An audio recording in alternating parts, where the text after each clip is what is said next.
పేద బడుగు బలహీన వర్గాల ఆశాజ్యోతి తెలుగు రాష్ట్రాల ఆరాధ్య దైవం స్వర్గీయ వంగవీటి మోహన్ రంగా జయంతి వేడుకలు ఎన్టీఆర్ జిల్లా తిరువురు జైబావి సెంటర్లో రంగారాధ మిత్రమండలి ఆధ్వర్యంలో ఘనంగా నిర్వహించారు.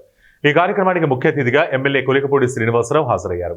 వంగవీటి రంగా అభిమానులు ఏర్పాటు చేసిన భారీ కేకును కట్ చేసిన ఎమ్మెల్యే కొలికపూడి రంగా జయంతి శుభాకాంక్షలు తెలిపారు.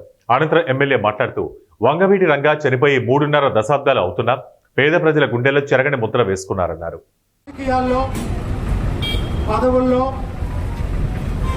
ఎన్నిసార్లు గెలిచామన్నది కాదు, ప్రజలకి ఏం చేశామన్నది ముఖ్యం. ఎన్ని పదవులు అనుభవించామన్నది కాదు, ప్రజల కోసం ఏం చేశామన్నది ముఖ్యం.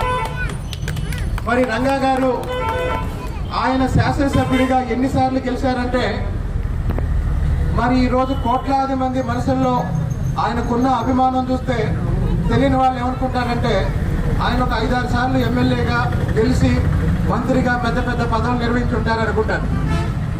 కానీ ఆయన ఒకేసారి కార్పొరేటర్గా గెలిచారు. కృష్ణలంకలో కార్పొరేటర్గా ఉండగానే వైఎస్ రాజశేఖర రెడ్డి గారు ఆయన్ని శాసనసభ్యుడిగా అవకాశం ఇచ్చిన తర్వాత విజయవాడ తూర్పు నుంచి శాసనసభ్యుడిగా ఎన్నికయ్యారు.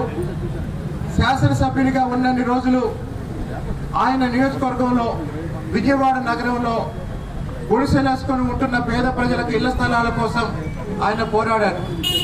ఆయన చనిపోయేటప్పుడు కూడా నిరాహార దీక్ష చేసింది కూడా ఆయన ఇళ్ల స్థలాల గురించి పోరాడారు, పేద ప్రజల గురించి పోరాడారు. కుల మతాలకు అతీతంగా రాజకీయాల్లో అందరినీ ప్రోత్సహించి ఈరోజు అందరి వాడిగా రంగా గారు ప్రజల మనసుల్లో నిలిచిపోయారు.